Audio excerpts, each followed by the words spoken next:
My daughter Ella is 15. When she started high school last year, we were told the band would be going on this field trip to Orlando. Of course, the trip was expensive. Since Ella is growing up, my husband and I decided that if she wanted to go, she would have to pay half of the cost. Ella agreed, and she started spending weekends or teacher workdays on holidays, babysitting her siblings, 5-year-old male, 9-year-old female, for $22 an hour. Either my husband or I would stay home and make sure everything was all right. And if there were times that both of us had to be out of the house, we'd make sure to ask our neighbors to keep an eye out and pay Ella $25 an hour. We were never gone for more than 2 hours.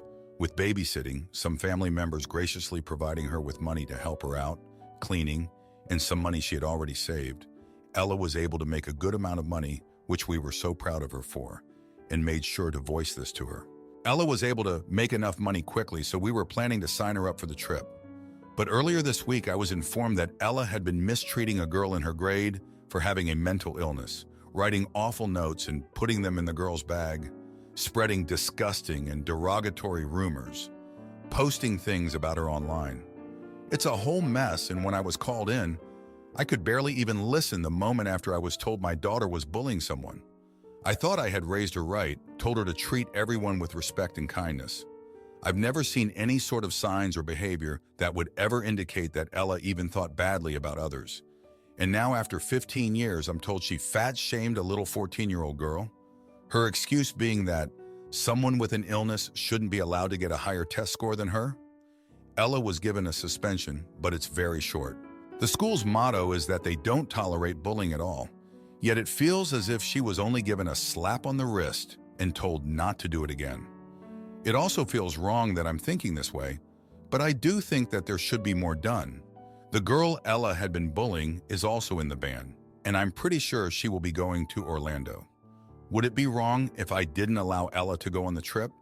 She paid for half of the trip, but I don't think she deserves to go. I can't think of any other way to punish her. She loves to read and isn't on her phone often. She has a good amount of friends, but doesn't hang out with them often. What am I supposed to do? Take away her books and make her hang out with her friends more? Yeah, I think the trip is a good lesson, but my husband and a good friend of mine don't agree with the decision, the reasoning being that Ella worked for that money. I understand what they mean, which is why, of course, I'll let Ella keep what she earned. Just not let her go on that trip. I don't want that girl to have any possibility of being bullied again. Would I be the idiot? Now for a few comments before the update. Comment 1. I've done research on bullying. Bullies are usually bullied. You and your family need to go to counseling with Ella and find out where this is coming from. Why does Ella feel threatened about her grades? You are thinking punitive, but punishing someone who is bullying doesn't stop it. Research shows the best treatment for bullying is making sure the person knows they are valued by the significant adults in their life. This may well be a once-in-a-lifetime trip. I agree that Ella doesn't need to be rewarded for bullying this girl, but she's worked for it. And if this is a performance trip, you keeping her home is potentially damaging the entire band. Talk to the band director and get their opinion. You really need to find out when and why this started. Punishment isn't going to stop it. She's already withdrawn, reading instead of spending time with friends. Please, for the sake of your daughter's mental health, intervene. Comment 2. Is there any way you can chaperone the trip? If the teacher has enough chaperones, try explaining to the teacher why you'd like to be included. Because frankly, I'd say let her go on the trip, but you shadow her every move as if she were still 2-year-old, even to having her share your hotel room instead of another student. Because she's shown she can't be trusted on her own to behave in a civilized manner. That way, the consequences of losing trust become very clear to her over the course of the entire trip as she realizes her entire class sees her being treated like an infant. Basically, she earned the right to go on the trip by earning the money. She also earned getting direct supervision on that trip by proving that she can't be trusted otherwise. And overall, I'd address her sense of entitlement. She's not entitled to a better grade than someone else just because she's healthier. Edit, forgot to vote. Not the idiot now for the update. Thanks for sticking around for this update. A lot has happened since the last post. So after the whole bullying fiasco, things took a turn. I decided Ella wouldn't go on the trip. She was furious, said it wasn't fair, but I stood my ground. I thought that was the end of it, but boy was I wrong. Turns out Ella's been sneaking around behind our backs. She went to her grandparents, my in-laws, and spun a tale about how she was being unfairly punished for a misunderstanding. Next thing I know, they're calling me up, saying I'm stifling her growth and that they'll pay for the whole trip. Can you believe that? They didn't even ask for my side of the story. But here's where it gets really twisted. The girl Ella bullied, her parents are getting a divorce, and it's ugly. Her dad, who's on the school board, is using his influence to get back at his wife by targeting her daughter's bully, my Ella. He's pushing for a full-on expulsion. It's a mess, and suddenly I'm in the middle of their marital war zone. Ella's suspension turned into a full investigation. The school's digging up everything, and the other kids are talking. Some of Ella's friends are turning on her, saying she's been mean to them too. I'm starting to see a side of my daughter I never knew existed. Amidst all this, the neighbor's kid, who Ella babysits, starts acting out. He's been a sweetheart, but now he's throwing tantrums and his grades are slipping. His parents are blaming Ella, saying she's a bad influence. They've stopped asking her to babysit, and there goes her main source of income. Now, remember the trip money? Ella's been saving it in her account, which I don't have access to. She's 15 after all, and I wanted her to learn financial responsibility. Well, she's emptied it, not for the trip, but to buy gifts for her friends, the same ones who are now testifying against her at school. She's trying to buy back their loyalty. My husband's caught in the middle. He thinks we should let her go on the trip, that we're being too harsh. But I can't shake the feeling that we're missing something bigger here. It's like she's manipulating everyone around her, and we're just pawns in her game. The school's decision came down like a hammer. They're allowing Ella to stay, but she's on thin ice. Any more slip-ups and she's out. They're also making her attend counseling sessions, which she hates. She says it's all pointless and that everyone's overreacting. The trip is next week. Ella's still not going, despite her grandparents' offer. I'm holding firm on that. But the girl she bullied? She's not going either. Her parents decided it's best she stays home, away from all the drama. I can't help but feel responsible for that too. Ella's been quieter lately, reading more, but there's a coldness to her. She's polite, does her chores, but we're not connecting. It's like she's shut down, and I'm worried I've pushed her too far. The other day, I overheard her talking to someone on the phone, saying she's got it all figured out. I don't know what she meant, but it sent chills down my spine. I'm starting to question everything. Did I handle this right? Is she learning anything from this, or is she just getting better at hiding her true self? Thanks for reading. My girlfriend's mom lied and stole money to gamble, so I exposed her dirty secrets to the entire family and watched as her house of cards crumbled. So I, 23-year-old male, am dating Kelly, 25-year-old female. Kelly has two very nice mothers, Gina, 64-year-old female, and Stacy, 71-year-old female, that I get along with quite well. The problem relevant to this post is that Stacy has a history of lying, very often, about things both serious and not serious, which Kelly has complained to me about a few times.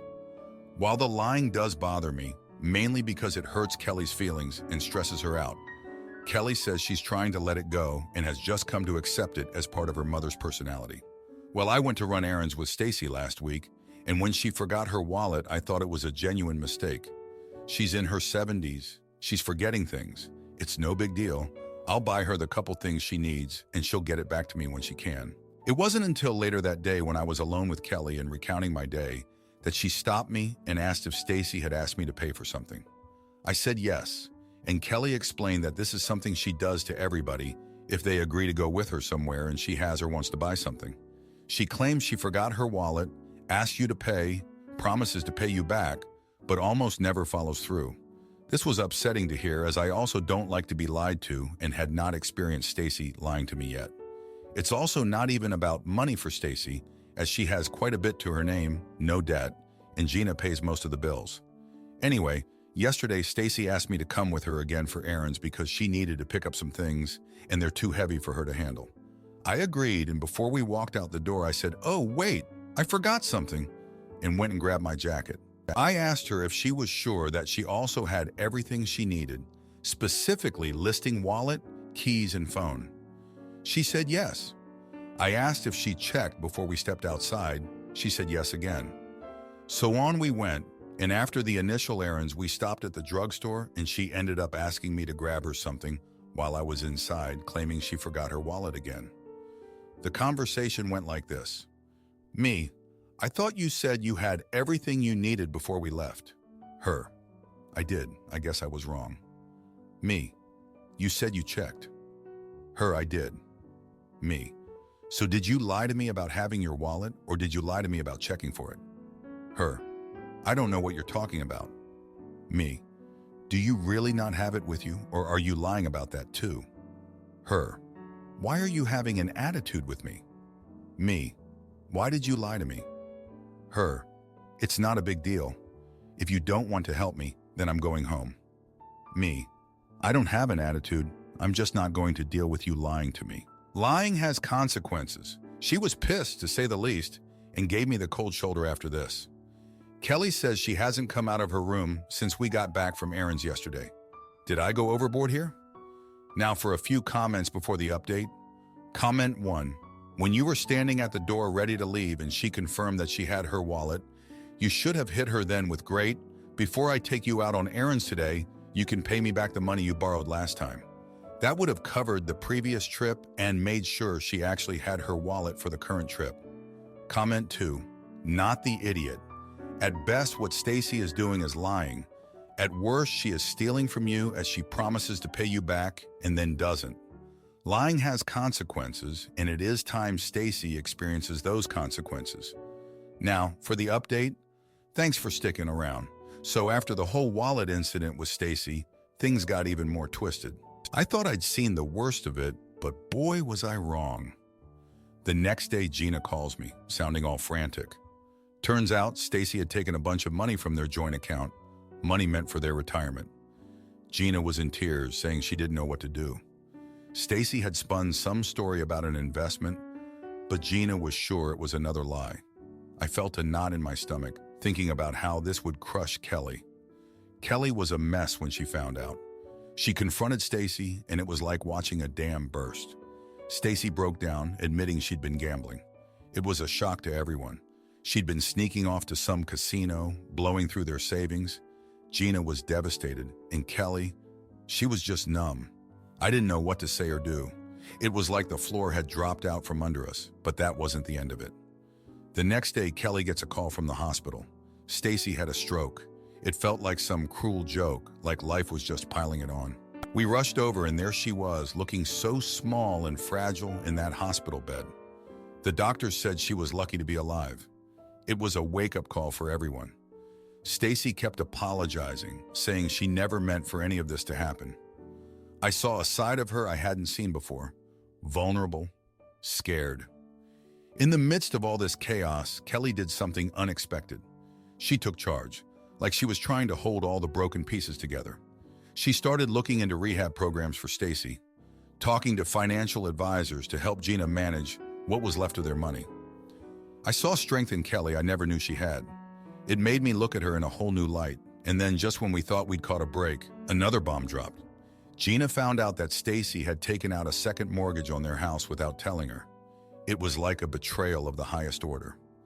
Gina was ready to leave her, said she couldn't trust Stacy anymore. But Kelly, she begged Gina to give Stacy another chance for the sake of their family. It was a mess, an absolute mess. I was angry at Stacy for all the lies, the deceit, but then I saw her there in that hospital bed, looking so helpless. I couldn't hold on to the anger. I forgave her, even though it made me feel weak, like I was giving in. But what else could I do? Kelly needed me to be strong for her, and if that meant letting go of the resentment, then so be it. Things are still shaky. Stacy's in recovery, both from the stroke and the gambling. Gina's trying to find it in her heart to forgive her. And Kelly, she's just trying to keep her family from falling apart. It's a long road ahead, but we're walking it together. Thanks for reading. My boyfriend breaks into my house while I'm sick to accuse me of cheating. But when I discover he's the cheater, I make sure he loses more than just a girlfriend. TW stalkerish behavior. The past couple weeks, I've been extremely sick and haven't felt like leaving the house or doing anything. This sucks for me because nobody likes to be sick, but I am a busybody and being bedridden is awful. I also haven't seen my 19-year-old female boyfriend, 20-year-old male in a while, and he keeps asking me when I will see him. I tell him I want to wait until I'm at least not running fevers because I wouldn't want to pass anything to him, especially because he has little siblings and a baby sister, and I would feel awful if I got them sick. He's very persistent though, and keeps saying how much he misses me and wants to see me. He texts me multiple times a day asking to come over, and I keep telling him not yet, especially because my fevers are up in the 104 range. Yesterday, both my parents were at work, so it was just me at home. I've been in and out of sleep because I've been sick, so I slept most of the day yesterday. Mind you, my boyfriend works Monday to Friday, so I did not expect this. Around 2 p.m., I wake up to someone rubbing my back. Before opening my eyes, I think it's my father home on his lunch break. Nope, it's my boyfriend. I'm very shocked at first and ask him what he is doing here. He says he couldn't stand being apart and wanted to surprise me. I then asked how he even got in because my parents always lock the door before leaving, and he says he guessed the garage combination because it's the same digits as my phone password, which is what my family uses as a common password. I'm a bit taken aback and I tell him it wasn't cool to show up uninvited. He told me it seemed like I was ignoring him and he wanted to come see what's up. We went back and forth about it for a while, with me keeping my point that it's rude to show up uninvited, and he just tells me I should be grateful to see him and I need to stop whining. After a while, he left, mostly because I made a point to say my parents don't know you're here and wouldn't be happy with me for having you over here without their permission. Since yesterday, he has not talked to me. Am I the idiot? Thank you for all the feedback. I'm trying to read everything, but there's a new comment every time I refresh. I will give an update once I talk to him. I just don't know how I want to approach this yet. A lot of you are worried about my fevers. Sorry for the exaggeration. I have been sick for a couple of weeks, but my fever just started this week. I have not had high fevers for weeks, haha no. It started with just congestion and a sore throat, and recently turned into a cough and fever, and yes, I have been to the doctors. Thank you. Now for a few comments before the update. Comment 1. Not the idiot, and his behavior seems creepy as hell. Personally, I would want to get away from him after that, because let's break it down. He refused to believe you were sick. To satisfy himself, he then breaks into your house. He then touches you while you're asleep. When you're rightfully disturbed by his behavior, he tells you that you are wrong and that you should be glad to see him, and that you need to not complain about him not believing you were sick and that he broke into your house and touched you in your sleep. You don't have a boyfriend. You have a stalker. Comment 2. Step 1. Get yourself to the doctor, because a fever of 104 for any length of time is a sign of something more than a bug. The only time as an adult that I've had a fever that high was a symptomless UTI, and those can get really serious if not treated. Step 2. This is not your boyfriend. This is your ex-boyfriend. Respond accordingly. There's a good chance he didn't believe you were sick, and that's why he crossed several boundaries to see you. This is beyond red flag behavior. Your instincts are correct. Now for the update, thanks for sticking around. Here's what went down since last time. So after the whole surprise visit fiasco, my boyfriend finally texted me. He was all apologies, saying he was out of line and that he missed me too much. I wanted to believe him, but something felt off. I didn't reply right away, trying to figure out what to do. Then late at night, I heard noises outside my window. I peeked through the blinds, and guess who? My boyfriend throwing pebbles at my window like some scene out of a bad romance movie. I was mad. I texted him to stop and go home, but he wouldn't budge. He said he'd stay there all night if he had to. I didn't want to wake my parents, so I went outside to talk some sense into him. We argued, and he kept saying how he just wanted to take care of me. I told him this wasn't caring. It was borderline stalker behavior. He got upset, saying I was overreacting and that I didn't appreciate him. The next day, I was still feeling lousy, and my parents noticed I was off. I ended up spilling everything about the surprise visit and the late-night pebble throwing. They were furious, not just at him, but at me too, for not telling them sooner. They said I was letting him walk all over me and that I needed to set boundaries. I felt ashamed, like I was the one messing up. I decided to confront my boyfriend about everything. We met at the park, and I laid it all out. I told him his actions were not okay, and I needed space. He didn't take it well. He accused me of seeing someone else and not being honest with him. I couldn't believe it. After everything, he was turning this on me? We left things unresolved, and I felt terrible. But then my best friend told me she saw my boyfriend at the mall, cozying up with some girl from our school. I was shocked and hurt. I confronted him over text, and he didn't deny it. He said it was nothing, but I knew better. I ended things right there. It's been a rough few days. I'm still sick and now dealing with a breakup. But my friends have been amazing, bringing me soup and movies to distract me. My parents are being supportive too, even though they're still a bit disappointed in me. It's tough, but I'm starting to feel like maybe this was for the best. Thanks for reading. I'll keep you posted if anything else happens. If you like this video, you'll probably like these too. Also, while you're here, please consider subscribing. It's your support that keeps this channel alive and allows me to make better and longer videos. Have a great day.